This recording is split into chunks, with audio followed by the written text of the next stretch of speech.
سلام دوستان، خوش اومدید به کانال خودتون تخم مرغ. امروز میخوایم بریم غذاهای گیلانو بشناسیم. قبل از که بریم لایک و ساب یادتون نره. پنیر برشته، من با این پنیر، شیر خالص بو پلچرب بوس یا گوسفنده، یه گوشت سبزی در صبحانه سرو میشه. کته کباب، مواد گوشت راسته گوسفندی، برنج ایرانی است، پیاز، نمک، فلفل.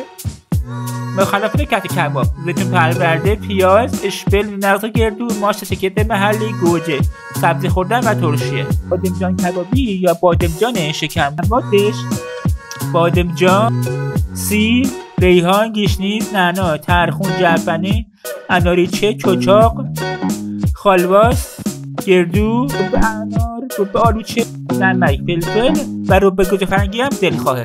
متنجان یا خورش متنجن. موادش: پیاز، گردو، مرغ، رب انار، آب، رب گوجه فرنگی، کشمش، قیسی، گلپر، آلو خورشتی، شکر، دانه های انار و خلال بادام برای تزیینه. ورقه گیلانی یا ورقه بادمجان. موادش: بادمجان، گوجه فرنگی، سیر، نمک، فلفل و تخم مرغ. پیویچ ماهی یا ماهی شکمپر گیلانی. موادش: ماهی سفید، گردو، سبزی معطر، پوره سیب، رب انار، پونه، جعفری، گشنیز، نعنا، چجاق، خالواس و برگ سیره.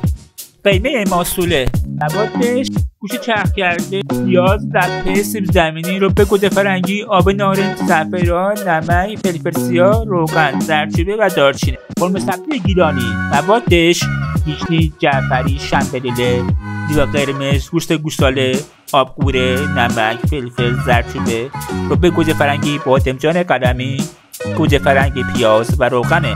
لنگی. موادش: مرغ یا ماهی، مغز گردو، پیاز، رب انار، رب آلوچه و رب ازگیله. مواد آن: رب آلوچه، رب انار، آب جوش، نمک و فلفله. دوستان مرسی که همراهمون بودید. لایک و فراموش نشه کامنت هم بذارید. دوستتون داریم. تا ویدیو بعدی، بدرود.